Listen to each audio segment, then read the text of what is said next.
weapons inspectors return to Iraq amid the fallout from their first report. Alpine fire crews regroup ahead of a predicted scorcher. And Adam Gilchrist wins the Allan Border Medal for Cricket's Player of the Year. With Jacinta Hocking, this is 7 News. Good evening. Weapons inspectors are tonight back at work in Iraq as the world digests their first report to the United Nations Security Council. While not advocating war, head of the inspection team, Hans Blix, was highly critical of Baghdad's cooperation and arms declaration. Their inspections uncovered empty chemical warheads and illegally imported parts for missiles, while Iraq is said to have evaded questions about Scud missiles, anthrax and the deadly VX nerve gas. The UN now wants 2 more months to continue inspections, saying it would be an investment for peace.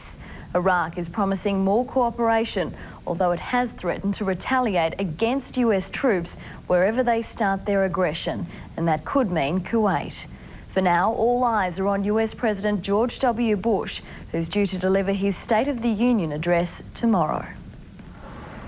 United Nations weapons inspectors back on the job tonight in Iraq. They're hunting tons of deadly anthrax and VX nerve gas Saddam Hussein insists he has destroyed. But after 2 months of searching, Chief Inspector Hans Blix says Iraq is still unwilling to prove it. Iraq appears not to have come to a genuine acceptance, not even today, of the disarmament which was demanded of it. The country's deputy leader is now promising more cooperation than ever.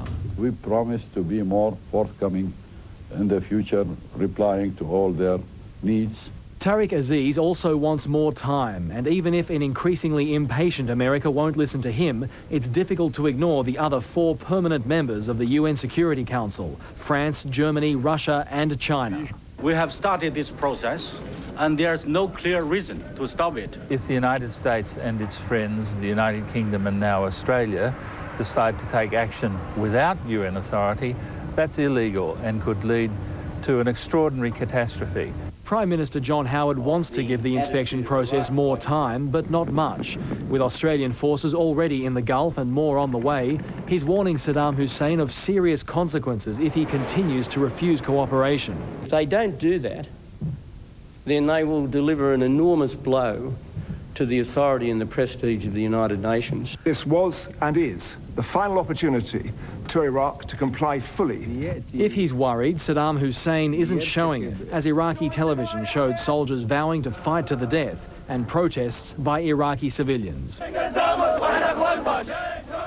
Greenpeace activists off the coast of England equally opposed to war, trying to block a British warship heading to the Gulf. With world opinions split down the middle, President Bush's State of the Union speech tomorrow afternoon will be crucial. He needs all the support he can get. Someone needs to step forward to hold Saddam to account, and the United States, led by our president, is prepared to do just that. And as America continues to shore up support from Iraq's neighbours, the Pentagon says its forces will be ready for action in a fortnight. Robert Ovadia, 7 News. To the bushfires still burning in New South Wales and Victoria, and it's been another day of grace for firefighters in the Alpine regions ahead of what's forecast to be a scorcher. 7 reporter Heath O'Loughlin joins us tonight from Ovens in Victoria's northeast. And Heath, it's been another difficult day, but I guess fire crews are getting ahead of the situation. What is the situation as we go to air tonight? Well, Jacinta, there's a fire in Mount Buffalo, and that one has burned about 36,000 hectares, and that one's creeping towards West Bright and Wandillagong. Also, another fire 2 kilometres outside of Mount Hotham is also of concern. Beechworth, where we were last night, however, is very much under control, so good news there. Conditions have been a little bit easier, although a bit hotter than they were yesterday for firefighters. I guess that's given them a chance to get some containment lines in place. Absolutely, they've worked very hard on those containment lines in preparation for tomorrow, but today was very much about getting some relaxation happening and just sort of refreshing themselves for the big build-up.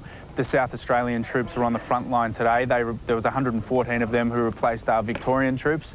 So today very much about relaxation, a bit of rehabilitation in the build-up for tomorrow. Exactly what are we expecting from tomorrow? Information that we've got at the moment about tomorrow has been spot on all through the week. 38 to 40 degrees and a 25-kilometre-an-hour westerly tomorrow, followed by Thursday or Wednesday night, a late change, early Thursday morning, still around 40 degrees, but a 30-kilometre wind to come in, and also a chance of rain. So everybody here is really sort of crossing their fingers that that rain does happen on Thursday. All right, thanks for that. We hope it does. Heath O'Loughlin joining us there in Ovens. Thanks, Jacinta. And while the fires are finally under control around Canberra, there's a new threat to residents, asbestos. It's turned up in the debris of burnt-out homes, delaying the process of rebuilding. Every 4 minutes, a dump truck is filled with debris from the Canberra fires. But that's just from the footpaths. Demolition work on the 533 homes that were destroyed has been put on hold. The asbestos risk too great. Face masks have also been recommended to all residents still sifting through their houses, looking, of course, for prized possessions that may have survived. Inspectors are constantly testing the air at a number of sites for asbestos and other dangerous particles. And if there is a problem, well then we can sort of react fairly quickly on the areas where there are concerns. The rubble will be treated as toxic, dumped in burned-out sewage dams and buried. The clean-up will be done by local contractors, but the delay means it could be March before work begins. At this stage, we're thinking we've got a target date of between 3 and 4 months for completion. Contractors plan to work suburb by suburb. They'll fence off each street as they go and effectively scrape every block back to bare earth. They'll remove the rubble, damaged trees, and even pools that are considered structurally unsafe. Although fires are still burning just over the ACT border, all emergency crews have been told to go home and rest. Whilst we remain alert, at this stage, the fires of themselves aren't reason enough for us to maintain the state of emergency. The Territory Government is now considering a civic award for all those who helped out. Darren Curtis, 7 News. And arsonists have caused millions of dollars damage in 2 major cities. In Melbourne, a 16-year-old boy is expected to be charged over a fire that's destroyed Victoria's second largest school. Now its students will start their year in makeshift classrooms. Just pump it in. Pump it in. Get another line up there. It took hold about 2:30 and just refused to let go. The fire's ferocious appetite devouring 20 classrooms and the New Year's dreams of Mount Waverley Secondary College. The school of almost 2,000 students buckled and eventually collapsed under the heat. A 16-year-old boy expected to be charged on summons over the fire.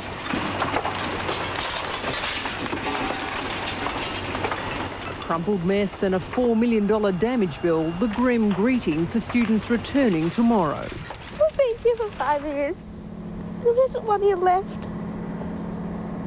And some idiot had to fight a bloody fire. 200 staff rallied together, some needing counselling, later viewing the devastation firsthand. Our students are very patient and very supportive, so they will be naturally upset by it. I'm upset by it. But we will certainly be able to march forward on this. The Education Minister made an emergency visit to tour the remains. We have to pay the first $3 million on the damage to the building, then insurance kicks in after that. So we have to look at finding that money. Contingency plans for next year will be discussed with years 9 to 12 students here at the school tomorrow morning. Claire Brady, 7 News. And Fremantle residents have been warned to take extra care as police hunt a serial firebug responsible for 11 attacks over the past 3 weeks. Last night, 4 buildings and a car were set on fire. Stephen Lobo cleans what's left of his front veranda. Just before dawn, someone deliberately set fire to a lounge outside. It's just dangerous. Someone's going to get seriously hurt, and I can't understand the mentality behind that. Ron Logie was hosting a dinner party when his front room went up in flames. Someone set fire to the curtains from the outside. He says if he wasn't in, he'd have lost his home. Oh, I would have burnt the place down, undoubtedly. Oh, it would have been gone. 4 buildings and a car were torched last night, bringing to 11 the number of suspected arson attacks in Fremantle since January 11. The first was in High Street. The next night, a baby boy had a lucky escape when someone set fire to his bedroom curtains in Barnett Street. 2 cars and a nearby shed were also torched that night. A house was hit on the 19th, and last night 2 houses, a car parked at Fremantle Hospital, and 2 more buildings were torched. Police believe the firebug travels by foot or on a push bike and chooses his targets at random. I would just be advising people in the Fremantle area to be very vigilant at night time to secure their homes. Mara Pritchard, 7 News. Sydney detectives will fly to Melbourne tomorrow to extradite a security officer they say faked his own disappearance. 29-year-old Dane Colson worked at a club at Sydney's Fox Studios. His fiancée reported him missing last August after he failed to return home after work.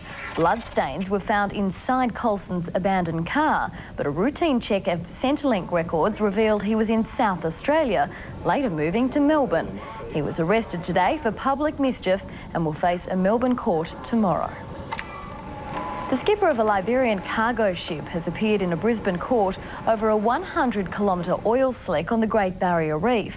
41-year-old Russian Konstantin Budorov is accused of discharging waste and oil from his vessel Pacific Quest. The spill was discovered last month near Border Island in the Whitsundays. He faces a $220,000 fine. The matter's been adjourned until May. South Australia's energy crisis is now over. Santos repaired its Moomba pipeline overnight, with supplies almost back to normal by this morning. Restrictions on industrial gas use have been lifted, so too the threat of rolling power blackouts. But the failure of the state's only gas lifeline has prompted demands for a more reliable energy supply.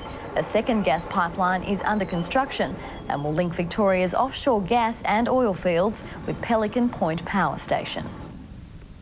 Actor and spinal research advocate Christopher Reeve has addressed a star-studded charity dinner in Sydney tonight, wrapping up his visit to Australia. Reeve has spent the last week talking to researchers and politicians about spinal injury and stem cell research. The dinner involved a lineup of top entertainers, including James Morrison and Grace Knight, with a special performance from Reeve's wife, Dana. Night after night. All proceeds from the night will go to the Prince of Wales Medical Research Institute. Adam Gilchrist has been rewarded for a great 12 months of cricket. The Australian vice-captain has taken out the Alan Border Medal for the game's Player of the Year. Traits of the past and present-day stars gathered for cricket's Night of Nights. It started with a nail-biter, the one-day Player of the Year. Kipper Adam Gilchrist taking it out with 18 points, just 1 clear of Matthew Hayden and Brett Lee. I'm absolutely stunned to be standing up here. I was one of the many that had, well, I didn't actually have it. We don't bet in cricket, but I had a lot. I would have put a lot of money on Matthew Hayden and all 3, but... Steve Waugh is no longer in that one-day side, but the opportunity wasn't missed to find out if he was going to continue his Test career. People say you'll know when it's the right time. I'm not so sure. I mean, there's days when you contemplate either way, and I really haven't made a decision yet. A good night for Queensland. Martin Love named State Cricketer of the Year, while fellow Bulls spinner Nathan Horrocks took out the Bradman Young Player Award. 2 past greats were inducted into the Hall of Fame, former captain Ian Chappell and the late Lindsay Hassett. Then the battle was on again. The Test Player of the Year, Ricky Ponting, with 13 points, winning by 1 from Shane Warne. It's been a great year from a lot of our players, and for me to walk away with this tonight's a huge honour and a very big thrill and a shock as well. Then the big one. The Alan Border medalist for 2003, Adam Gilchrist. Yeah, look, as I said earlier, I was a bit surprised to have been up here at all tonight. This has just gone tenfold. Bernard Cohen, 7 News. Good on him. And we'll have more on cricket and the controversy surrounding the World Cup later in sport. But coming up next, the race hate arsonists running for Parliament. And security tight as Israelis return to the polls. To business news now, and we're now seeing signs of how much a war with Iraq would cost our economy. Carly Merritt has the details from the Finance Centre. After 2 massive falls on Wall Street, the Australian share market has been hit hard. As the US raises the stakes in a war with Iraq, the very real threat is hitting close to home Australia's involvement in a conflict could cost taxpayers up to $3 billion, sending the Commonwealth budget $1 billion into the red. The market is bracing itself for war, with investors turning away from growth stocks and focusing on commodities. An attack would also impact business investment plans. And that could well weigh on business sentiment globally, and we could see a wind-in back in business investment plans. Woolworths' second quarter sales rose 8% to $7.5 billion. Growth at Australia's biggest supermarket chain was driven by the opening of new food, liquor and petrol outlets and buoyant consumer sentiment. Woolies maintained estimates on earnings per share of up to 14%, but slightly upgraded its full-year forecast. Some analysts are concerned the numbers are at the lower end of expectations, but the market liked the news. Its shares up 12 cents.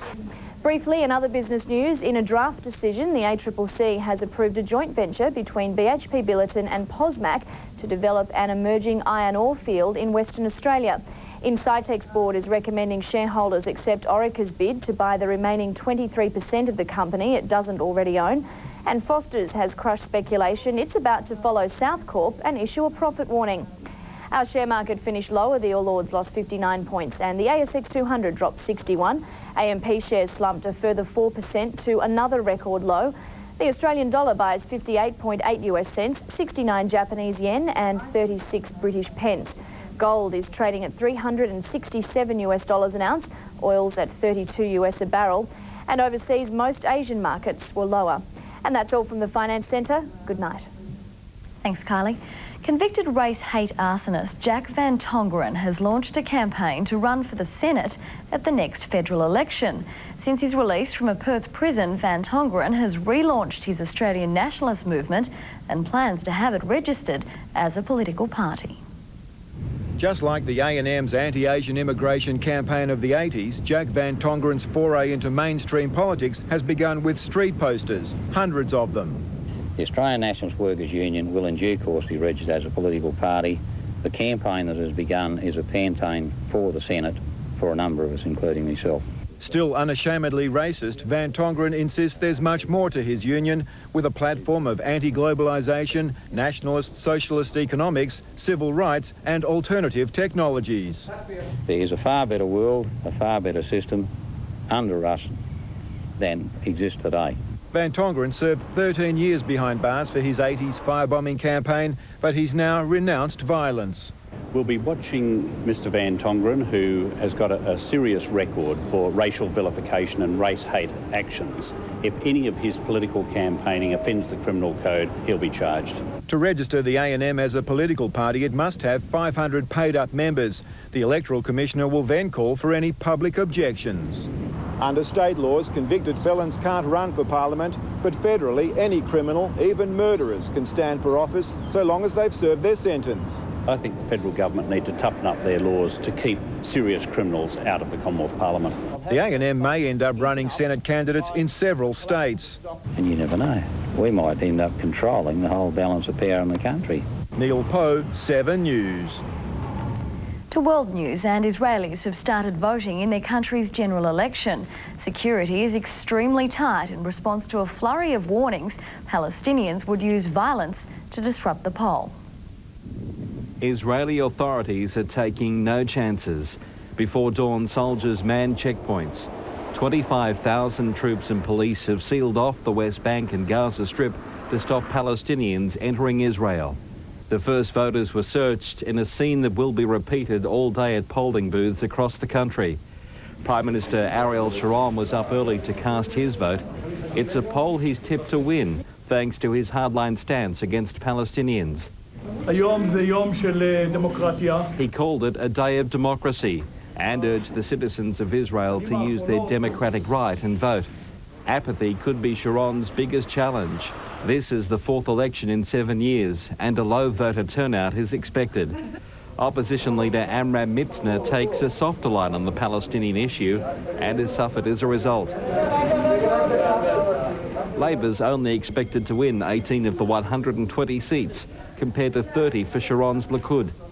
Palestinians say the result will see the 28 months of bloodshed continue. The re-election of Sharon and his government will produce simply a continuity of the agony and difficulties that both Palestinians and Israelis have been living. David Walters, 7 News. The Mediterranean island of Cyprus has been hit by 3 freak tornadoes, leaving at least 30 people injured. The storm initially whipped seawater into one massive spout, but it soon split into 3. Cyprus normally has mild winter weather, and there was little warning before the tornado hit a coastal city.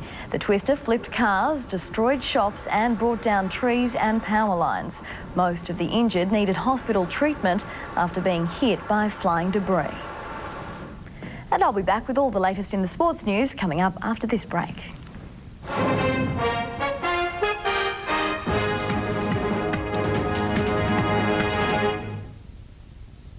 To sport, and Australian cricket officials are pushing ahead with plans to play in Zimbabwe during next month's World Cup, despite players' concerns. The ACB says the safety of our squad isn't under threat, but England's officials aren't convinced. It's the hottest issue in world cricket, and as our players prepare to fly out for the World Cup on Thursday, it's still uncertain whether they'll play in Zimbabwe. It's a very volatile situation at the moment in Zimbabwe, but I guess from our perspective, we've put our faith in the ACB to make that decision for us. We have a commitment to play cricket in Zimbabwe as part of the World Cup, and we will fulfil that commitment unless we are not satisfied about the safety. And ICC Chief Malcolm Speed says they're continuing to monitor the situation in Zimbabwe, but England's players are adamant they don't want to play in the strife-torn country. We are greatly concerned about the moral, political and safety issues that the fixture in Zimbabwe has raised. English officials will now try and convince other nations to back them in a crucial meeting later this week, while the other hotspot for the Cup, Kenya, is also under increasing pressure to host games. This time from across the Tasman, who've had an independent security expert declare it a no-go zone, with details of possible terrorist targets in Nairobi. I would prefer at this stage that the ICC make a decision. League's big names will be back on the field this weekend chasing the World Sevens title. They'll take on sides from the Pacific Islands and Europe in the 2-day tournament. It's been 6 years since the last Sevens tournament, and as a long hot summer of training draws to a close, the players are ready. I think it's a great chance for all the clubs to breed young players and to show the fans of who's going to be playing for them this year. 24 teams will vie for the trophy, including England, Russia and France, while a Sevens master may also be back in action. I think Clippy Lyons is playing for the Aboriginal side. I don't know whether that's true or not. Meantime, the Warriors pre-season is in disarray. Ali Lauatiti, likely to miss 6 to 9 months after scans showed a cyst on his arm, is worse than first thought. In Melbourne, the Australian cricketers spent the afternoon on board Greg Norman's latest version of Aussie rules. The Shark back on home soil for the Heineken Classic, and on familiar ground likes his chances. I've got a very good chance of winning one this week. I've got a good frame of mind, and I'm relaxed, and I'm at Royal Melbourne. Ernie Els is the man to beat, the defending champion coming off 2 wins in a second place already this season. An Austrian skier, Hermann Maier, has completed a remarkable comeback, winning a World Cup event 2 weeks after returning to competition. 18 months ago, the dual Olympic gold medalist nearly lost his right leg in a motorcycle accident. The Hermanator will now compete in next weekend's World Championships in Switzerland. Justin Higgs, 7 News. And time now to check tomorrow's weather. There's some patchy cloud over northern New South Wales. A band of cloud stretches from WA across the Bight. It could bring some rain. A cool southerly change is southwest of Perth. It's moving east, but pushing hot northwesterlies ahead of it. Brisbane, sunny and 30. Fine too in Sydney, 27. Canberra, 33. Hobart, 30. A scorcher for Melbourne and Adelaide. Cooler in Perth and fine. Storms and 33 for Darwin. And that's the news to now. Sunrise is our next bulletin at 6 a.m. Their special guest is former UN Weapons Inspector Richard Butler. I'm Jacinta Hocking from all of us. Have a great night.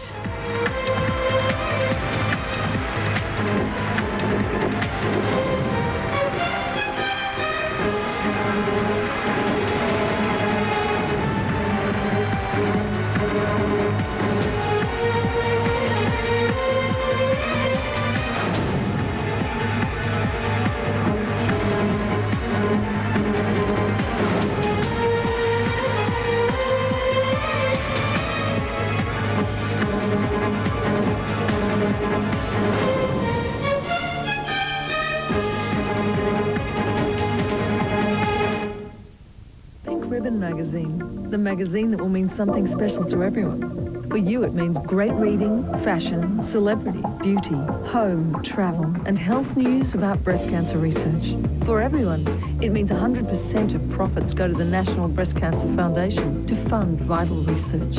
Pink Ribbon magazine. One magazine, two covers. You choose. 2002 commemorative launch issue out now.